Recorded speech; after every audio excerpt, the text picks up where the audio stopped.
Hello everyone. In today's video, I want to talk about the management of PTSD. Everyone who experiences a life-threatening experience is likely to feel traumatized.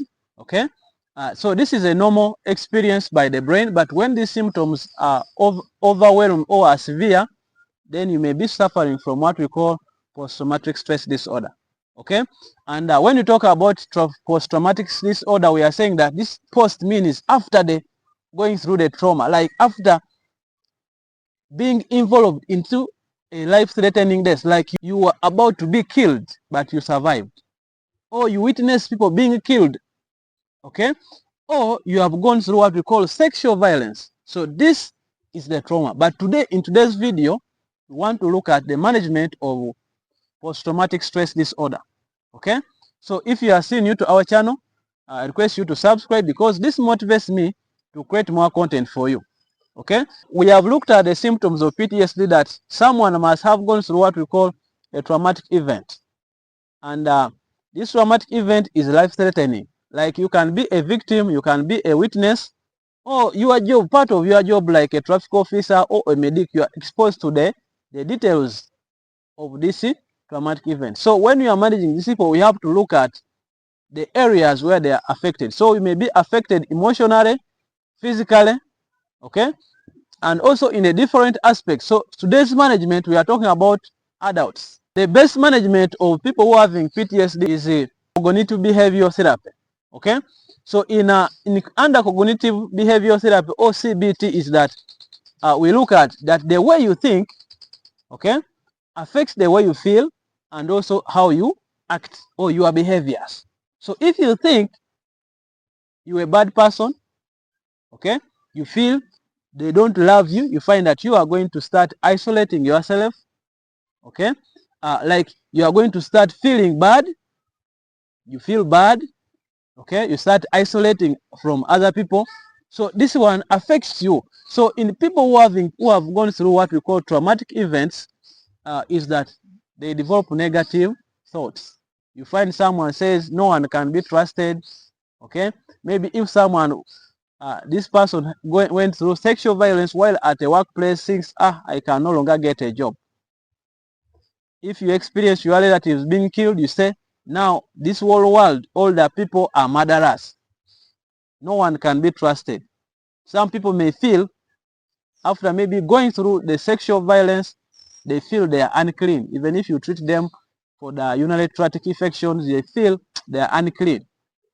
And some of them can engage themselves in what we call self-destructing behavior. So during CBT or cognitive behavioral therapy is that as a therapist, you aim to identify a person's negative thinking pattern. Okay? Then after you identifying it, then you have to replace it with what we call mature ways. Okay? You help to replace it with mature thinking patterns. That one we call it cognitive restructuring. Okay, so if someone feels like killing themselves, you say, okay, if you kill yourself, okay, who will take care of your children? Okay, who is going to be there? Like someone thinks nobody cares for them. Okay, but you can relate them, people who have escorted them to the hospital. Say, this person has escorted you to the hospital. Okay, is your neighbor. It's not even your relative, but he has brought you to the hospital. What does that mean? It means that they care for you. So during that CBT, you try to help someone to reason maturely, because some of these people have engaged themselves in what we call maladaptive behavior. So you try to change their way of thinking and help them to reason in a mature way. So CBT is very good for people who have gone through what we call trauma, sexual violence, people who have witnessed their relatives being killed. It helps them to think properly and also try to think about how they should conduct themselves. Okay. Then another management, if CBT also can be done together with what we call a medication. We have some medication that can be used for people who are experiencing severe symptoms of PTSD. Some of these drugs, we could call them antidepressants.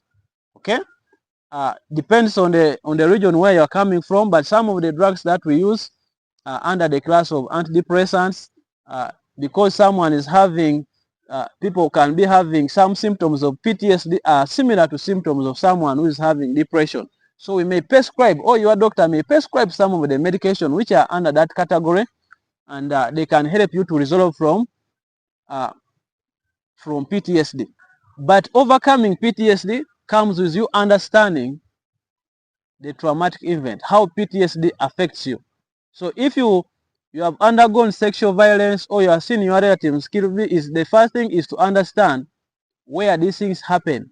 Okay, let your brain know that this thing happened for me when I was in the DRC, when I was in Sudan, when I was in maybe some area in the country or outside, maybe Pakistan, whatever, where there's war zones. Okay, so when I was in Somalia. So when you understand the place where this traumatic event happened to you, okay, then also you understand who did this exact thing to you, okay, and why.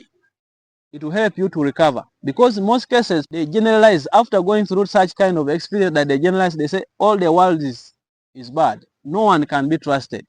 Okay, but when you understand such a person did this thing to me, it will help you to recover, and in which place, so that when you experience the symptoms of PTSD, maybe you are in the house, there is a sound, something falls down and you think it's a gun, you have to tell your brain, okay, I am in Uganda, people are not fighting, I'm not in DRC, okay, I am not in Somalia, I am not such in Afghanistan.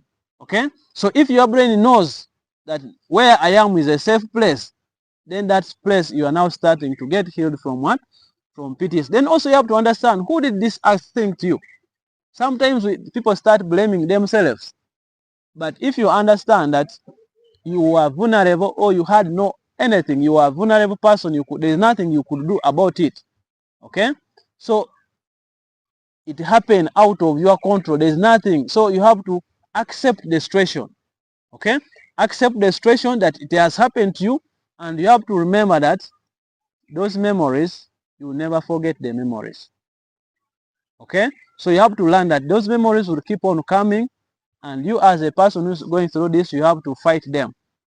They will say you are unclean, you tell yourself I'm clean. They say the world cannot be trusted. Oh, people can be trusted. Why? Because this is the person who did this thing to me.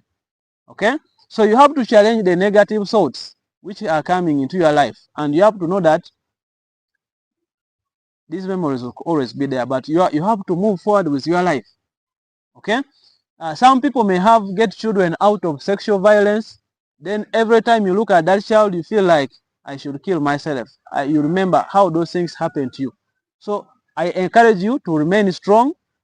I encourage you to challenge all the negative thoughts which are coming to you. They feel you are unworthy, you are worthless. You say I am worthy, because there are so many people who are killed during that time, during the war. There are people who are sexually abused and also killed, but you are still alive. So thank God for that. So try as much as possible to challenge the negative thinking patterns. Okay, then also with the support of the medication, then you'll be able to recover from the symptoms of PTSD. Okay, so if you found yourself a victim, please, you can look out for a mental health profession who can be able to support you to recover from PTSD.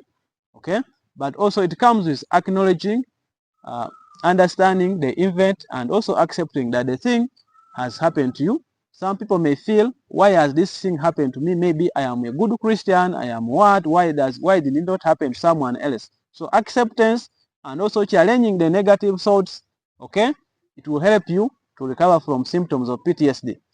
Thank you so much for watching.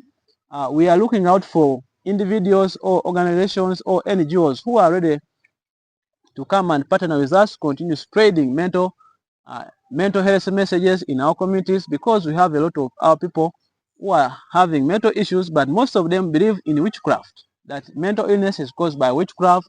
So we want to reduce this gap in our villages, because even research has said that 70% of people here in Uganda, they have to look for religious leaders, they have to go to shrines before looking out for a mental health profession. So with your support, you will encourage us to visit more, to do more of community mental health dialogues, to do mental health outreach clinics where we are able to teach people about mental health and also to help them to overcome stigma in their communities. So thank you so much. See you in our next video.